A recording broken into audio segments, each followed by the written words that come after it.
I'm Reverend Phil, and I'm your host for Words of the Prophets. Where are our prophets now? Where are those messages God chooses to communicate divine revelation through? In the past, the Creator has sent prophets like Abraham, Siddhartha, Jesus, Muhammad, and many more. Maybe our higher power has switched tactics since we reinterpret God's words as soon as the Creator's prophets leave us. Could it be that Spirit talks to each one of us individually and we haven't learned to listen?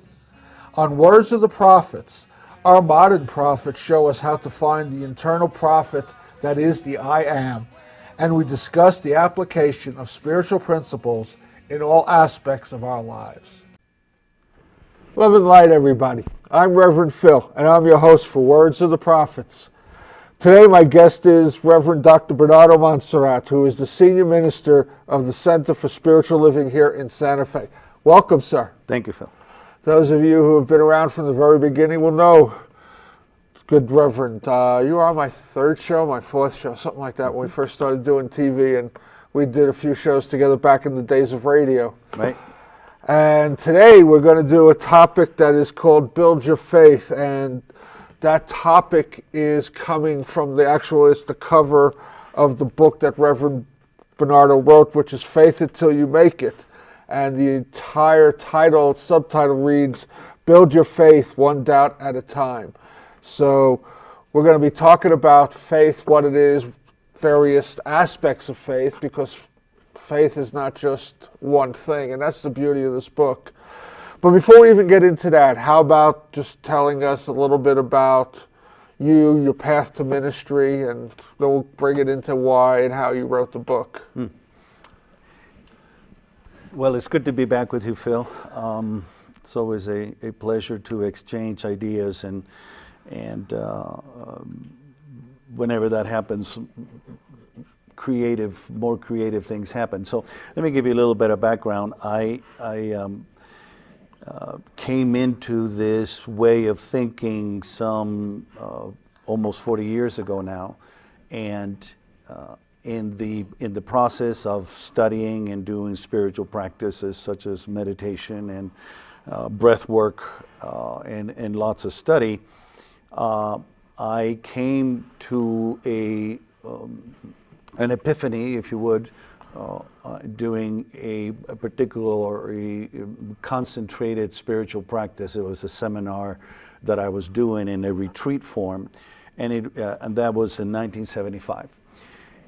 It was there, this was in Monterey, California. It was there during that experience, during that context, that I had an experience, a revelation that I was to be a minister. And something that I was not expecting, and that's why I call it an epiphany, because I didn't come at it from a rational manner. I had just completed a graduate studies in counseling psychology, and the last thing that had come across my mind was that I would take that into a spiritual context. But that is indeed what happened, and I had to wait, or I chose to wait some 8 years before I went to seminary, and continued to study that whole time, and developing the discipline of my spiritual practices of meditation and studies, and creating affirmations, learning more about what is a spiritual path, what is involved in developing one spirituality that is not necessarily a religion. How does spirituality and religion differ? And what are the necessary and important components that the spiritual path does not fall into what some people see and can be the pitfalls of a religion, where we define who and what God is, where we create dogma and moral codes for people to follow. Those are aspects of religion that can get in the way of spirituality. How about a definition of spirituality? How do we define religion? That's not so easy. I would say spirituality is the individual pursuit of the person's experience of spirit, not only the outer expressions of spirit, but the inner feelings and experience of spirit, which involve both the creative effort, because in my understanding, spirit translates itself in two ways. One is through a creative urge, and the other one is through a unifying force or love, if you will. And that those are the two components in which spirit is always moving through its creation. And those two components, of course, can be part of any religious effort. I'm not saying that religion and spirituality are mutually exclusive. But there are many folks who are not inclined to be part of a religious effort, but they are very much spiritual in their own nature, by pursuing their own interpretation of how it is that creativity and love take part in their lives. I agree with your definitions. Those definitions over the course of a couple of millennia at some point were defined as heresy. Mm-hmm. What do you think has changed to allow that form of belief structure to grow and not be heretic anymore? Yeah, that's a good question. I think that I would tend to say that the first and perhaps foremost effort in allowing individuals to take spirituality at their own accord is education. You might remember that the Bible, that was one of the initial instruments, or one of the foremost instruments in disseminating spirituality, was initially written in Greek and then translated in Latin, and it took hundreds of years before it was eventually translated in the common vernacular into English and German and so forth. And in the moment that happened and people learned to read, well, they got a hold of a tool in learning what spirituality was. And that we could say that it unleashed the monster for organized religion, because they no longer had control of the main tool through which people were taught. And so as people became to be more educated, as science became more of a vehicle for knowledge, the manner in which religion was approached began to sort of fall apart into two aspects of this is religion and this is spirituality. And even the most ardent religionists began to see that and began to address the deity not only from a religious perspective, from a dogmatic, moralistic, codified manner, but they began to address the deity from a personal interpretation, and encouraging folks to take a more personal approach into their understanding of the deity. So you're talking about the kind of merging of science and spirit, and that brings us to the Spiritual Living Center, doesn't it? Right. Which is basically, I don't want to define your practice for you. Would you like to do it? Sure. Yeah. At the Center for Spiritual Living, we teach what we call religious science, and it's an interesting term where we still are tied to the concept of religion way back in the late 1800s, when this concept began to develop in this country, but the idea of science was melded into it. As you probably remember, it was through the 1800s, in the middle and the latter part of the 19th century, when science began to take tremendous fervor into looking at how it is that the theory of science, not only empirical science but theoretical science, approaches the esoteric, the spiritual. That was the beginnings of quantum physics, and there was tremendous upsurge of that connection. And the New Thought movement. And the New Thought movement sort of walked into the coattails of that, and walked side by side with those discoveries. And that's the tradition in which we come from. And religious science lines up with many other organizations as a way of creating what it was termed as new thinking or new thought. In reality, is not new at all. It has, thousands of years of background. So, but nevertheless, it was looking at God not as a fixed entity, but as a continual approximations. The new way of thinking accepted the fact that God, as a mystery, if you will, could never be defined in any particular way. You can't put God in a box. You can't put him in a trinity. It's something that is beyond the rationality of the individual. But nevertheless, it should not stop the individual to continue to evolve and make greater and greater approximations to what is that being, if you will, for their own personal endeavor. Which is getting us right into this book, because what you're saying is basically a demonstration of, or combination demonstration of, a belief and a faith. Mm-hmm. So let's talk about faith first, because I think you've defined that belief already.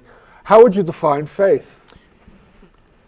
Well, again, that's one of those terms that is, it's difficult for me to define. I know that it's been defined by many theologians and philosophers. In my estimation, faith is a gift that we are given at birth that entitles us to claim a belief, claim a trust on something or someone, even though it has not been fully demonstrated previously. So faith is the belief in something I can't identify with my senses. Exactly. And the important piece of it is that in the book I claim, and I still uphold, that there is a natural faith that we are all given. That in the moment that we come out of the womb, and there is a knowing within every cell in our bodies that the transition from obtaining oxygen through our mother's body is going to transform into obtaining oxygen through our own lungs. I mean, that may sound simplistic, but that is the form of the essential faith that we must have had before we even came out of the womb. And then we lose it and can gain it back and enhance it, and that's what the book tracks. Right. But the faith itself is at the core of the practice that religious science teaches. And I think it's at the core of any spiritual path and actually any religious path. We understand, not only in our tradition, but I think this is true, if I dare me to be this bold, that it's at the core of all spiritual and religious traditions. Just the mere fact that we look at God or spirit or the universe or whatever we want to call it, accepting that is something that is beyond our rational understanding, that are rational, dualistic thinking can never approach this all-encompassing being, oneness, creativity. We can never embrace all of it. That requires a level of faith, just to accept the fact that there is such a thing out there and in here that continues to declare itself in some ways. Without putting you on the spot, what you had mentioned earlier about the kind of definition you had of religion, which included ritual, included dogma. Mm-hmm. How do you feel about the statement that, at least my opinion, dogma and ritual interfere with the development of faith? So there's faith in a lot of these organized religions, but because of the dogmatic, ritualistic nature of what they put out there, they limit the ability of the individual to raise their faith. Well, that certainly is a challenging posture, Reverend Phil. And I can only answer that for me personally.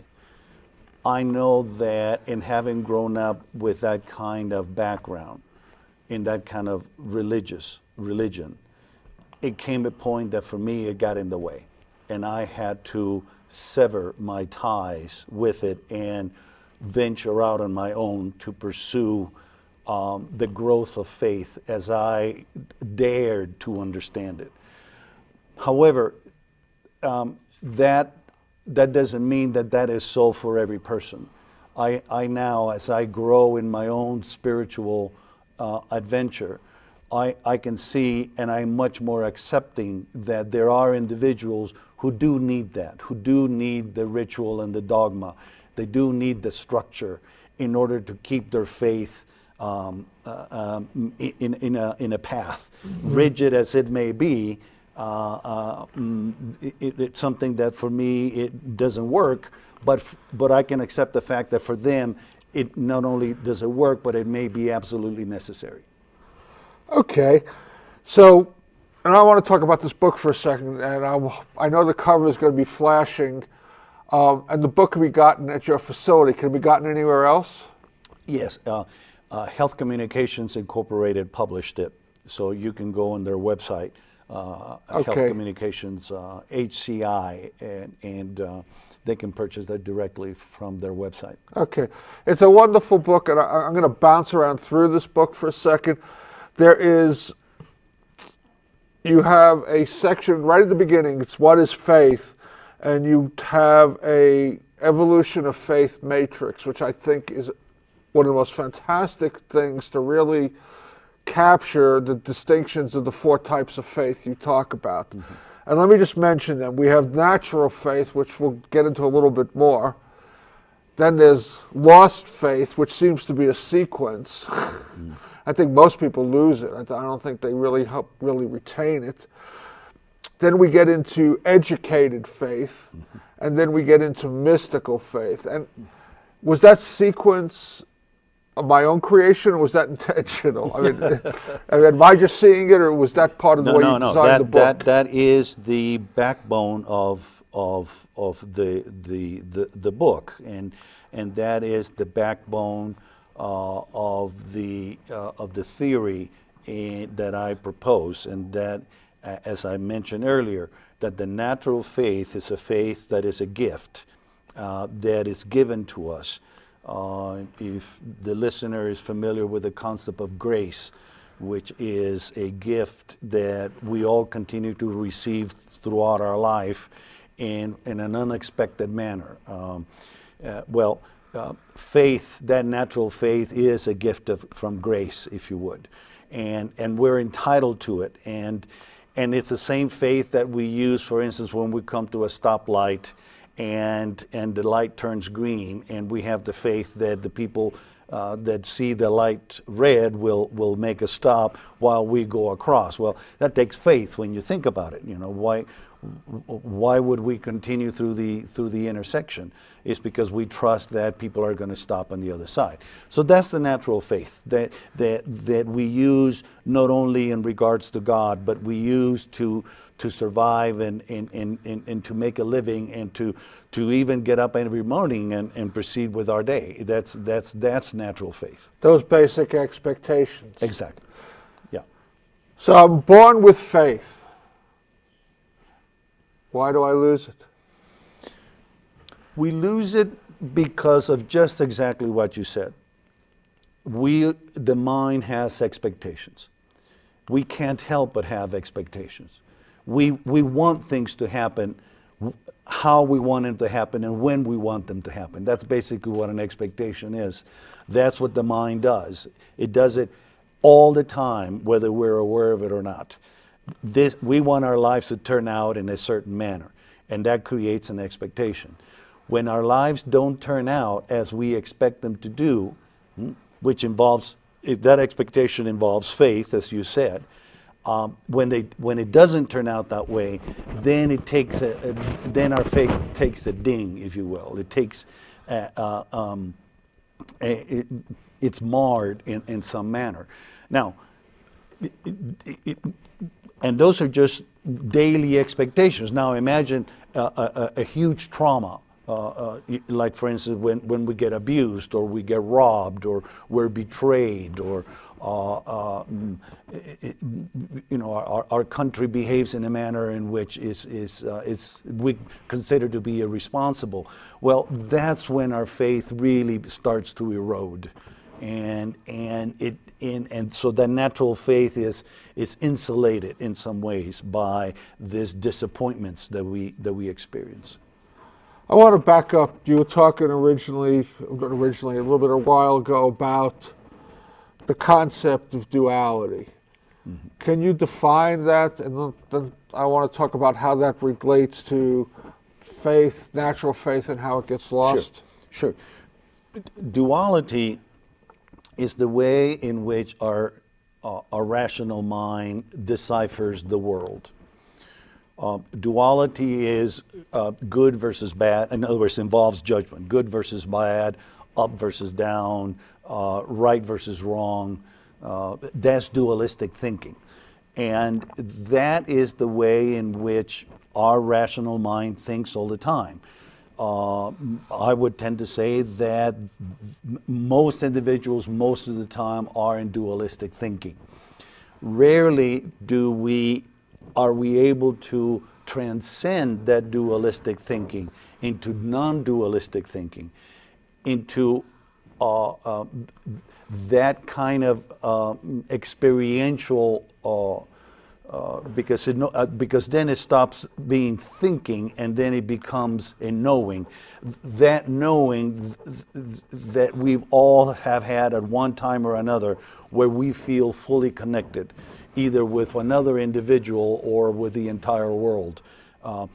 But that's when that me versus you drops and we become totally one. How much of this duality is nurture versus nature? Is it built into everybody, or are we just taught it, or is there some combination? I think it's both. I think that the human brain, if you would, that the senses are all hardwired to be dualistic in nature. It's just the way that we make concepts. It's the way that we survive. We are attracted to this, we avoid that. Those are simplistic choices that we make moment to moment in order to survive, to get along. So when you say, how do we relate it to faith? Well, those things that I'm attracted to, I have a faith that which I'm being attracted to is going to continue to uphold my expectations, that is good. Those things that I am repelled by, I have a faith that they're going to continue to disappoint me, so I stay away from those. So in the simplistic form, chocolate is always going to be chocolate. Yeah, if you're a chocolate fanatic, yes. Hopefully, nobody will sneak in some distasteful thing on you. Yes. I noticed white chocolate when it came out. I was like, Yeah. whoa, that's getting off topic. So let's try to delve a little bit deeper into this. Earlier, you had basically said, if I am correct, God is everything. Yes. So if God is everything, then when we're talking about duality, isn't that paradoxical? That is. So that then comes back to the statement, basically what you said in my own words, is the finite mind can never figure out the infinite. That's correct. So to see the contradiction between everything and duality, or oneness and duality, is just a waste of time, because we're not going to here to figure it out. We're here to learn how to accept it. That's correct. But I wouldn't say that it's a waste of time. Okay. To me, it's the most enticing game that my senses and my mind and my heart can play. The pursuit of non-duality or oneness with my rational dualistic mind. Because as I continue to understand, as I continue to develop in my spiritual quest and understanding, I come to realize that the pursuit of oneness is the evolution of love. That my capacity to love another individual, to love a situation, regardless of their appearance, is the quest to an enhanced faith, and is the quest to ultimate happiness, and is the quest to ultimate peace and serenity within myself, and peace and serenity all around me. So let me ask you this then. The way I hear this, my heart is my connection to my divinity. That's where my love resides, so to speak. Yes, we can say. And my head is the impediment to that. Well, the rational thinking. How do I balance love and rational thinking? Yeah, no, I understand that. I wouldn't go as far as saying impediment. I would go,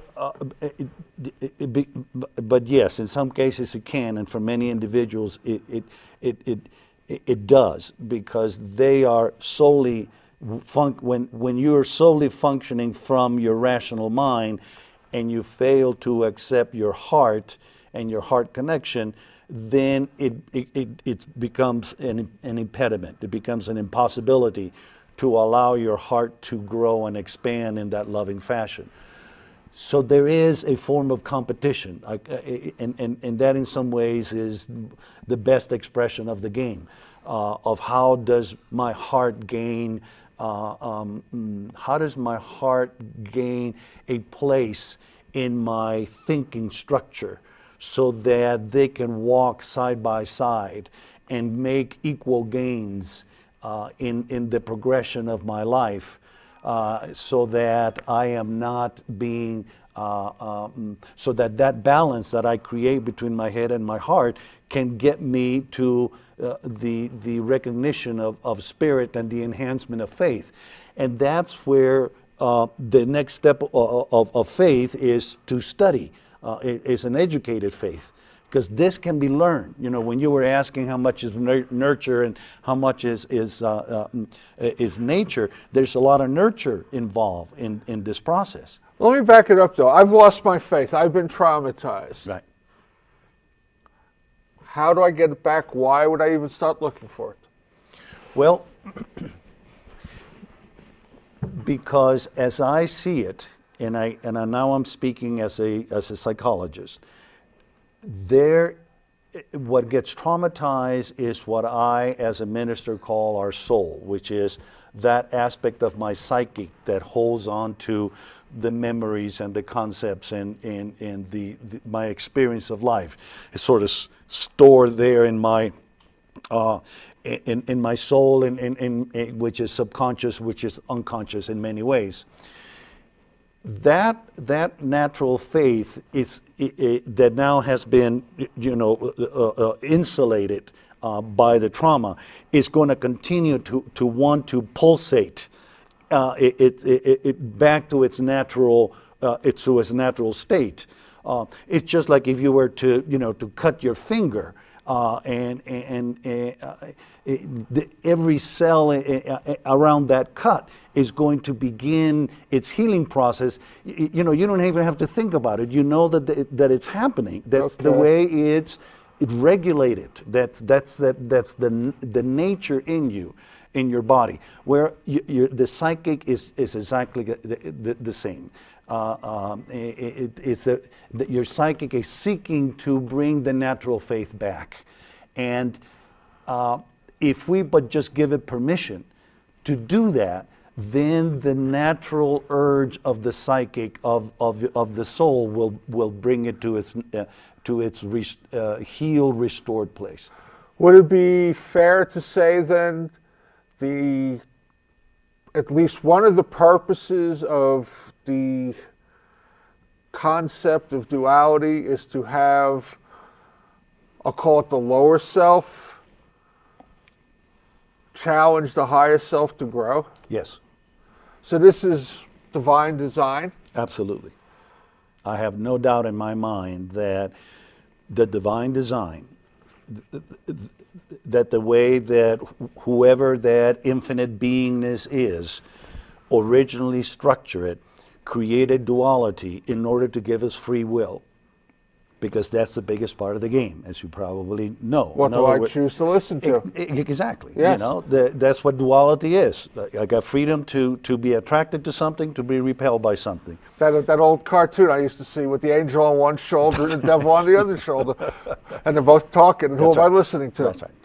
And that's really what the divine quest is all about. Is to learn to take from our dualistic thinking and understanding it and educating ourselves to how it is that it works and how it is that we can get it to function on behalf of our divine quest for unity and oneness, which is love, because it will do that.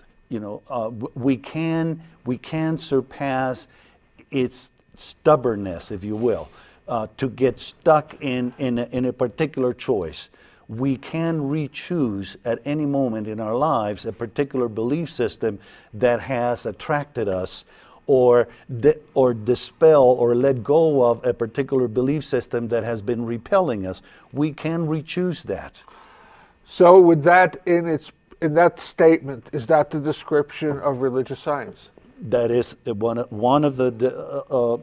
It is. It is. I will be boldly enough to say that what we are after in religious science is encouraging the individual to take a look at their belief systems of what they've been attracted to and what they've been repelled from, and see how it is that those belief systems are working in their lives.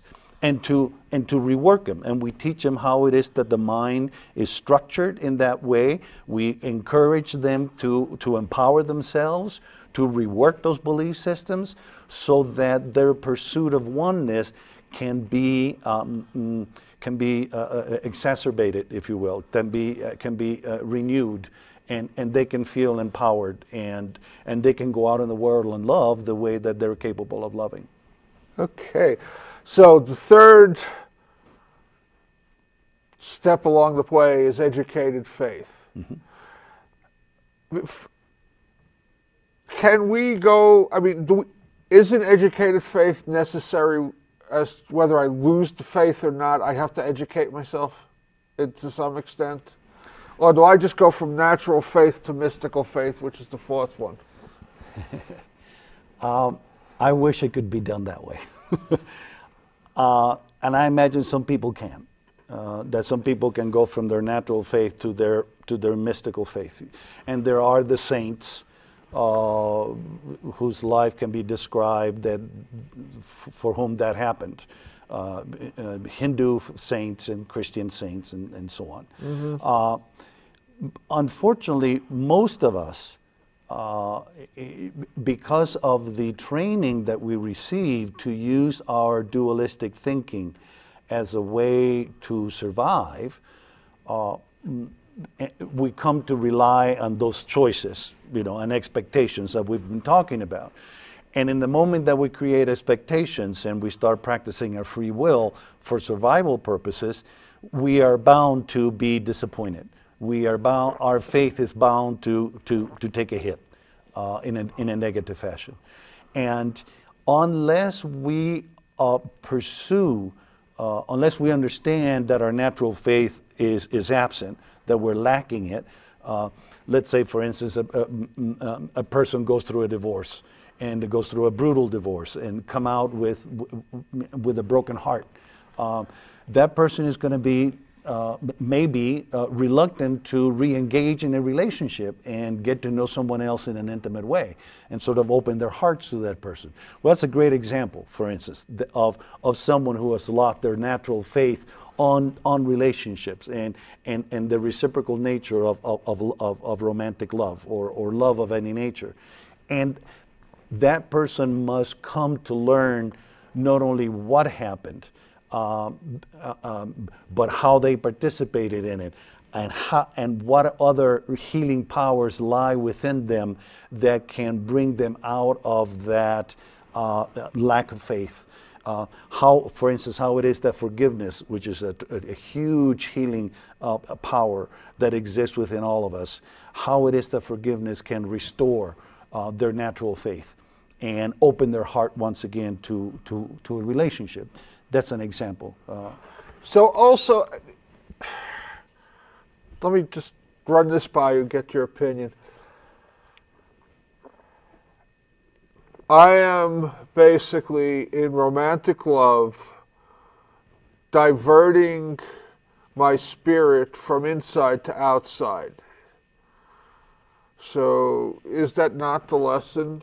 That it's not about getting it from the outside, it's about sharing what we have? Eventually, if a romantic relationship, if a romantic love is going to blossom and grow into intimate love within the structure of a relationship and marriage and whatnot, that, what you just said, will have to be arrived at. That the person must come to a place of self-love that is as compatible and as equal as the love that is coming in from the outside. And that's a difficult lesson to learn, because as children we are trained to believe that we are dependent on mama's love or daddy's love or siblings' love to make us feel good about who we are. And then we transpose that love to our peers, and we seek peer approval for our self-love. When we become adults, all of that has to change.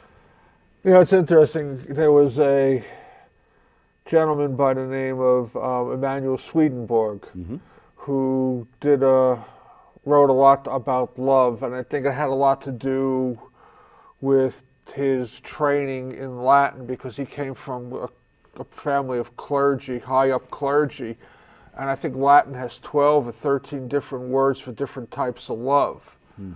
And I think it sounds very similar to what you're doing with this book, because now it's not, faith is just not this kind of faith, and love is just not all, there's the varying types of love, there's varying types of faith, and we need to start getting out of this one size fits all kind of thing. That's right. Or an on and off. Yeah. We either have faith or we don't. It's not that simplistic. What I propose in the book is that faith is actually a continuum. That we go from natural faith to lost faith, and then we go to educated faith. And that's not to say that at times we don't regress back to losing it, even if we've been educated. Then when we've lost it from that point, that means that it requires more and more education. And then we start. We take slight momentous hits on mystical faith from a saturational from a saturation of our educated faith, not that we will automatically always be in mystical faith, though that's indeed the goal, but it begins by just having glimpses of what that mystical faith is. So let me back up to the educated faith. Okay. Education is more than just an intellectual exercise. Correct. It is gaining some knowledge and then transferring that knowledge into some form of practice that allows you to go back to the natural or transcend into the mystical. We're here to make Correct. a connection. We're not here to have an intellectual experience. That's correct. And those spiritual practices are things like meditation, contemplation, affirmations, prayer, Yes. group support. I'm going to bounce to your evolution of faith matrix. I mean, again, for those of you listening, if you haven't seen the cover, Faith It Till You Make It. And I want to ask why that title. We'll get to that. And it's about building your own faith. And we've kind of touched on the 4 different types of faith. You have this beautiful chart in the book. It's on page 4. And I'm not going to hold it up because the light will flash through it. But you break it down into 10 categories, and you talk about how each of the different faiths deal with those 10 categories. So what you were just talking about was religious tools. And in the book, you talk about natural faith. The religious tool is request/prayer. Mm-hmm. The lost faith is cursing, which is an interesting religious tool. Then the educated faith is treatment or scientific prayer. And the 4th, the enlightened or mystical faith is contemplation. Mm-hmm. Mm-hmm. So if I'm interpreting this chart and what we've been talking about, then religious science is really geared to functioning to transcend the lost and to start the education to bridge the gap into the mystical. That's right. That's exactly right. That's our job.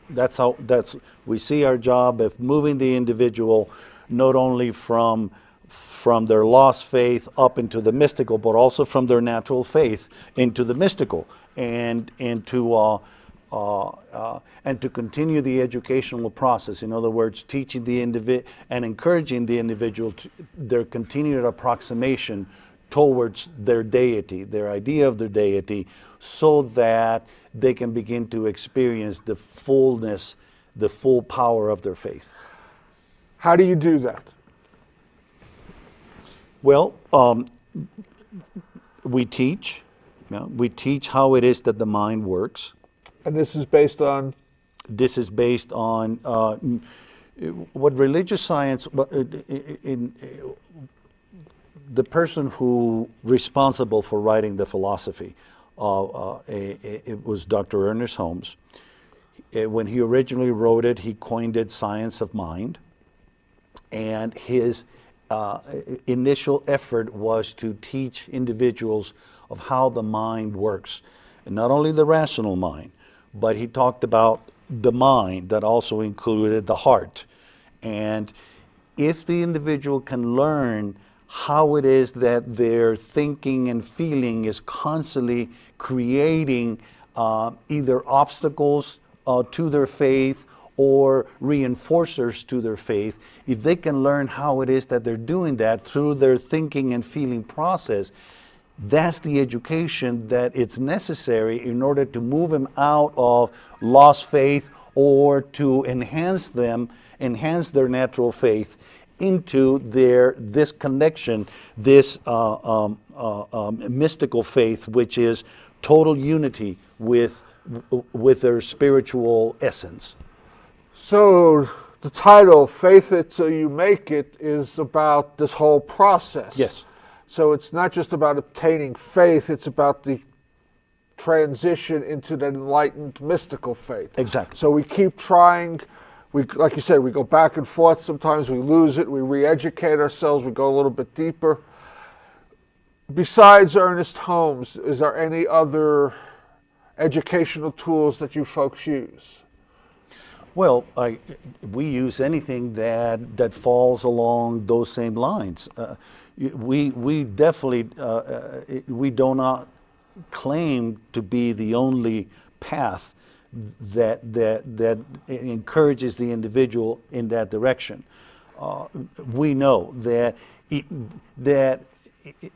in truth, probably all religions and all spiritual practices are leading in that direction. You know, all of them are encouraging the individual to have an intimate relationship with whatever their God is. It's just a path that's different. The goal, the starting point and the ultimate goal are the same. So what I call making it is coming to that place of oneness with me, between me and my natural God-given identity, which is my spiritual nature. So am I as likely to hear Jesus quoted as Buddha, as Krishna, as Lao Tzu? Right. So anything and everything can be blended into this process for anybody who shows up. That's correct. Okay. That is correct. Yeah. I'm going to take a few minutes. I got a couple of announcements to make. Okay. And I want to come back and talk a little bit more about this matrix, because I think it's fantastic. And then we'll give you a few minutes to just let people, they've been flashing information, just how to contact you, but where you're located and services and things like that. So, to start the new year, announcements. Our good friends up in Unity Santa Fe, which is 1212 Unity Way, which is off of 599 at the, I guess it's the north end, right near 285, have some events coming up. This coming Sunday, January 23rd, from 1:30 to 4:30, there'll be messages from Mary Magdalene, the teachings for living as unconditional love, and that is presented by Mercedes Kirkle. And there is a love offering suggested, and we can't talk about prices, but there's a phone number I'll give you at the end. You could talk to them about that. Then on Friday the 28th at 7 o'clock is a spiritual cinema, and they are showing The 5 People You Meet in Heaven, and there's also a love offering on that. Tuesday, February 1st is a workshop running through March 8th titled Compassionate Communications, and that is facilitated by Diane Diller and Mercedes Kirkle, and there is a fee. And on Sunday, starting February 6th from 2 to 4, a 12-week class titled The Artist's Way, which is being taught by Julia Cameron. There's pre-registration required by January 31st, payment in full by the 6th. So if you want more information, you want to find out about the love offerings, call Nancy Holtzman at 505-989-4433. If you didn't get that, you can contact me, and I'd be happy to pass it on. My contact information has also been flashing. Just wanted to let you know that this is public access television. You are the public. Love to hear from you. You have thoughts about shows that you'd like to see me do. Maybe you want to do a show with me that's about spirituality. Contact me. I'd love to talk to you about it. If there's questions you have, comments you have about anything that's been on these shows, be happy to, again, try to answer them for you or direct you to the people who are making the comments. That's what we're about here. We are here because you are there, and without you, we wouldn't be. So, please contact. The other thing I just want to let you all know is that besides being a minister, I am a state licensed counselor, and I do what I call spiritual counseling. Kind of maybe a little bit what you were hearing here today between Bernardo and myself is that I really believe the healing comes from the spirit, and without a spiritual component, we do not heal. And that's what I do. I blend the two. There's a little bit of therapeutic input, and there's a whole lot of spiritual practice that facilitates the healing. My services are on a donation basis, so it's reachable, affordable by anybody. So if you're interested, think that spirit might be the path to your healing, please contact me and let's talk about it. Okay, enough of my announcements. And I'm going to give you a couple of minutes a little bit down the road. We still got a little bit of time left to make any announcements you need to make. But I want to go back to this faith matrix. I love this. So, category, deity, identity. So the natural is God as a person. The lost is God as absent. Educated is God as a partner. And the enlightened, or what we've called the mystical, is God as a presence. Mm-hmm. That's just so beautiful. How did this all come to you? How did you put this together in a book? Was this divine inspiration? Was this observation, personal experience, combinations of all? Yes. All of the above. Okay. All of the above. It's my understanding and my experience and in reading individuals who pursue the education, the teaching of spirit to others, is that we rely a great deal on what has preceded us in the antecedents to our on our own understanding.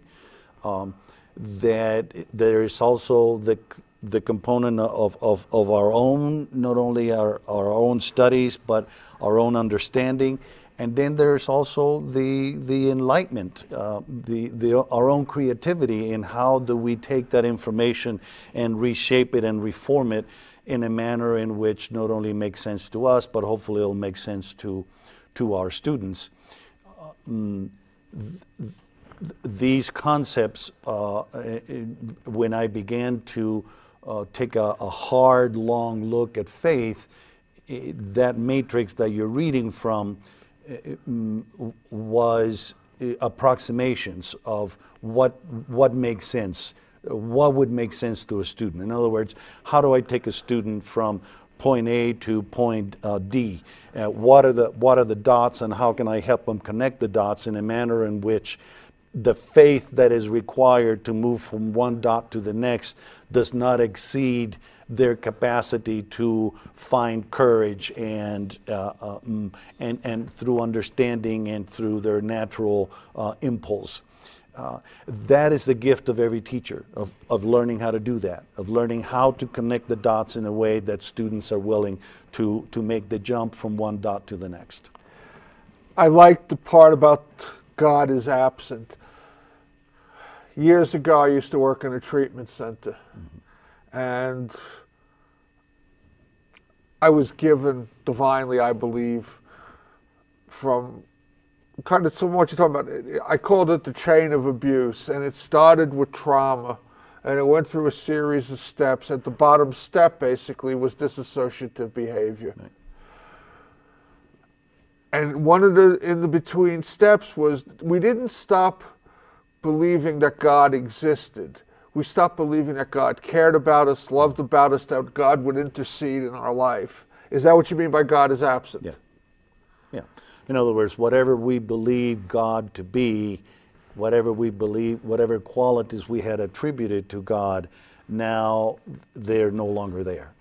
So, because even the fact that we say, when the dualistic mind says, well, God doesn't exist, the fact that we name a God not existing declares that there is a God. You see what I mean? Yeah. In other words, the dualistic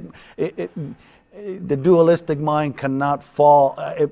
It's always falling into the trap that if you say no, it isn't there, that means that at one time it was, or still it's like the elephant in the room. You tell somebody don't think about the elephant in the room. Well, you cannot help but think about the elephant in the room. And it's also the message of the yin and the yang. Once you create one thing, you automatically create its opposite. That's right. So God's absence means God's presence. Exactly. Yes. Yeah. We're starting to run out of time. Okay. Give you two chores to let people know about your services and so forth, and parting thought. Okay. And you got 3 minutes. We're counting.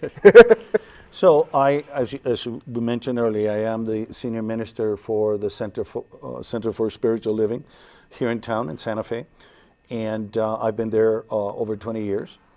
And you can find us in the internet and or in the phone book, or we've been giving out the address. Our services are at 10:15 on Sunday mornings. This evening I start teaching a class on introduction. Today is Wednesday, probably this show won't come out until later in the week. But if you want to come in, drop in on Wednesday evenings at 6:30, starting next week, that would be fine. Let's see, we provide spiritual counseling as well as you do, and that's a main part of our work, individually and in groups. We do that, so I too am a spiritual psychologist, and I do individual work. And I do it with people all over the world. I do phone contacts, and that keeps me pretty busy. So some parting thoughts. I can't think of a more exciting and challenging and frustrating endeavor than it is to know God as who and what I am. It is frustrating because it's like trying to catch a live fish with bare hands. You know, sometimes you have it, and then when you think you've got it, then the darn thing just sort of wiggles out of your hands and is flopping around in the boat, and you try to grab it again, and off it goes. You know, and there is a frustration that goes with that, and there is an excitement that goes with that, and that for me is the game of life. And for me, as I mentioned before, is the most fascinating and most interesting game that I can play, which is how do I bring about God's gifts that are innately in me into the forefront of my life? How do I be more creative? How do I be more loving? How can I expand myself? How can I listen to my intuition, that higher guidance, rather than get stuck in my dualistic fashion of right and wrong, or yes and no? The pursuit of oneness, of love, is a fabulous game to play. And that is a beautiful way to end it. Bernardo, thank you so much. You're welcome, Phil. Thank you for this book. Folks, the book is Faith It Till You Make It, Building Your Faith One Doubt at a Time. It's, it's a must read. It is a beautiful book. This matrix, it is so crystal clear pathway towards faith. Give it a shot. Anyway, I want to thank you all for tuning in. I hope you liked what you heard. I certainly did. And we'll be back next week with another show. So until then, know that you are on that path to oneness. Keep working on it. Don't give up on it. There's a voice that'll tell you, forget it. Don't forget it. Just keep doing it. It pays dividends beyond your wildest imagination. So until next time, love and light to all of you, and blessing. I'm Reverend Phil, and I've been your host for Words of the Prophets. Thank you for tuning in. Please join me again next week, same time, same channel, for more Words of the Prophets.